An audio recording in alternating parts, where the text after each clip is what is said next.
السلام علیکم ورحمۃ اللہ وبرکاتہ. زه مولانا صدیق احمد ستاسو خدمت کې حاضر یم.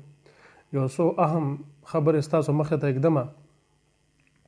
څنګه چې موږ تاسو ته پته ده چې الله رب العزت ډېر غفور رحیم ذات دی او دا موږ په مختلفو ځایونو کې د مختلفو علماو نه اورو. الله رب العزت دومره رحیم او کریم ذات دی چې هغه په وړو وړو اعمالو سره زما او د ستا د بهانې دپاره وجې ګوري چې زما دا بنده د یو داسې عملو کې چې دی زما خواته راځي چې دی کامیاب وي، د ده سترګې دا د فخر نه اوچتې وي، دا ښکته نه وي. نو د دغې دپاره الله رب العزت په مختلفو اوقاتو کې زما او د ستا دپاره مختلف اعمال چې کوم دي هغه وضع کړي دي.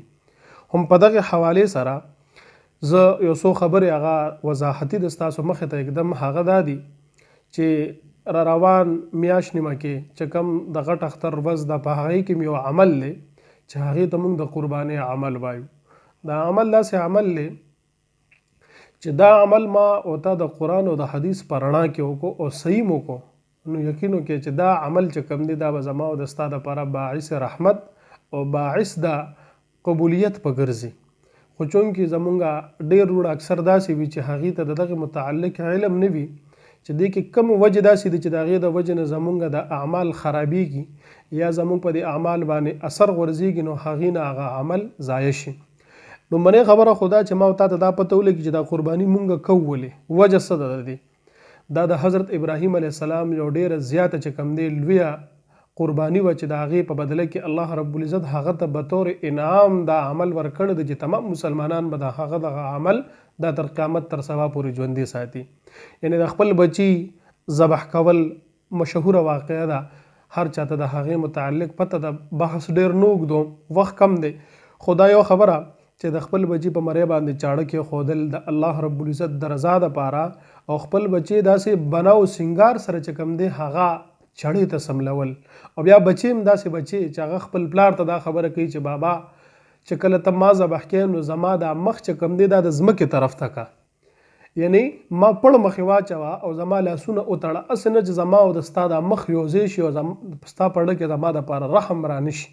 نو لحاظه ته زما دا مخ ځمکې طرف ته که او زما لاسونه وتړه، د هغې نه بعد چې کوم دی بیا زما په مرۍ باندې چاړه راکاږه. یعنې دونه فرمانبرداره اولاد. نو الله رب العزت په ولې دا اعمال ژوندي نه ساتي؟ د حضرت ابراهیم علیه السلام باندې چې الله رب العزت کم امتحانات راوستي په هغې کې یو امتحان دا هم چې الله رب العزت هغه ته خوب کې بار بار دا ښودل چې خپل بچي قربان کا، خپل بچي قربان کا. او کله چې هغه قربانۍ ته تیار شو نو بیا رب کریم یو اعلان کوي هغه ته څه ویې ورته چې ای ابراهیمه ستا موږ امتحان اخیستېدو او ته په هغې امتحان کې کامیاب شوې. او الله رب العزت هغه ته بیا صله څه ورکوي؟ الله هغه ته صله دغه ورکوي چې تر قیامت تر سبا پورې چې څونه قربانۍ کېږي په هغې تمامو قربانیو کې د حضرت ابراهیم علیه السلام پوره حصه ده.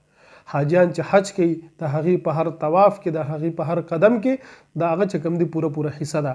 او الله رب العزت د ټولو نه بهترینه بدله څه ورکړه؟ ښکته په ځمکه باندې بیت الله شریف دی، د ځمکې د دغې بیت الله شریف د پاسه په اسمانونو کې بیت المعمور دی چې د هغې نه فرشتې طواف کوي. نو الله رب العزت هغه ته چې کوم دی په هغې بیت المعمور سره خواته ځای ورکړی دی او هغه د هغه تر قیامته پورې به د هغه دغه ځای. نو چونکې دغه قرباني را روانه ده، زه به کوشش دا کوم چې دغې قربانۍ سره متعلق څونه مسایل دي هغه زه د ستاسو مخې ته کېدم په دې نیت او په دې سوچ باندې چې الله زما نه هم راضي شي او د ستاسو نه او زموږ دا عمل چې کوم دی دا ضایع نه شي.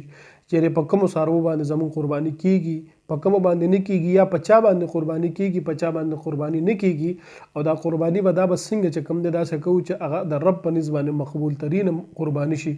نو دغه حوالې سره به انشاءالله آینده دغه شانتې ویډیوګانې جوړیږي او انشاءالله په دې نیت باندې چې الله رب العزت د دې بدلې موږ ته په خپله باندې راکړي. نو انشاءالله آینده به هم دغه ویډیوګانې راځي. تاسو یې چې کوم دی ښه په شوق او په فکر سره وګورئ چې ما ته پوره اجر ملو شي او تاسو ته هم پوره اجر ملو شي. جزاک الله. السلام علیکم ورحمت الله.